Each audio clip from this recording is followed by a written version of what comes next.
There's a reason why it's called brotherly love.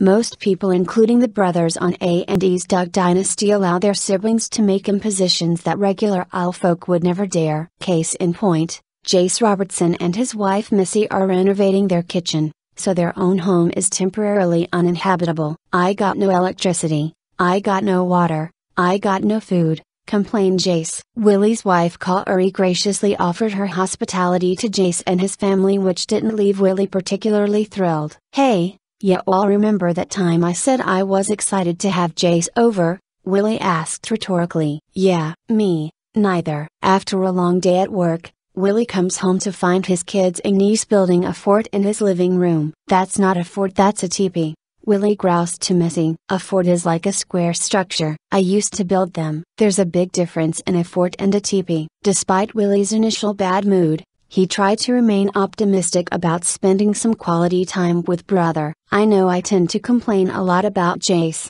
but the kids seem to be enjoying each other," Willie reasoned. "It's one weekend with him. How bad can it be?" Things got off to a rocky start. Willie discovered Jase sitting in his favorite chair, watching the end of a game that Willie had recorded to watch later. To make matters worse, Willie sat down on a mysteriously damp cushion. "So far, I've been living with Jase and his kids for a total of 5 minutes and already the house looks like crap," Willie complained. "The game is ruined and my butt is wet." The weekend went downhill from there. At 4 o'clock in the morning, Willie was awoken by Jase, who was in the kitchen, noisily frying a piece of Willie's prized wagyu steak, which cost him $100. "That was mine," lamented Willie. "It's a steak," Jase said casually. "I'll get you another one." "It won't be wagyu." Jase looked confused. "I don't even know what that is," he said. "Exactly," Willie sighed. Jase rationalized his before dawn meal by explaining, "When you grow up with 3 brothers, if you don't eat early you don't eat." Eating was definitely on Jase's weekend agenda. The next day, he was cleaning a cooler filled with slimy fish in Willie's gourmet kitchen. Willie returned from the supermarket to discover his brother with a sharp knife in one hand and a bloody fish in the other. "What are you doing?" Willie asked Jase. "The whole house stinks." Willie looked past the mess of fish guts to his sink. "What is that?" "What's in the sink?" "It looks like a beaver, but I know it's not a beaver," Willie said, knowing the truth. "It's a beaver," confirmed Jase. "That's what's stinkin'." "Are we going to eat the beaver?"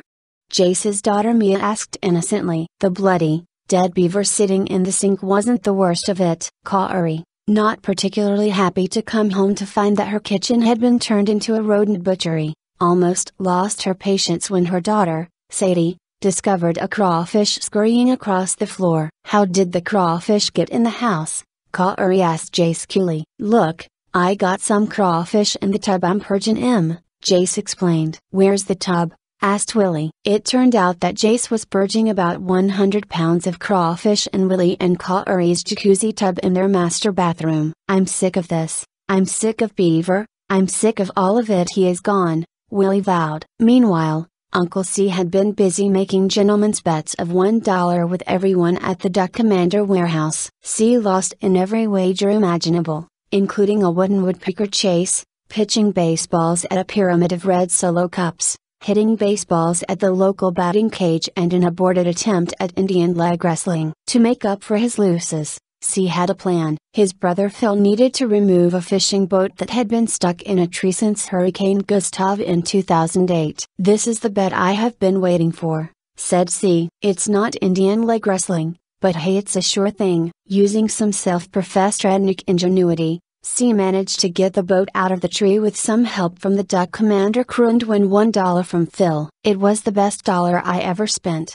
declared Phil. Back at Willie and Korie's house, Jase redeemed himself by preparing a crawfish feast for the entire Robertson clan. "No matter what happens, there's nothing better than spending time with your family," Willie reflected. "Except being able to go home afterwards to row in home."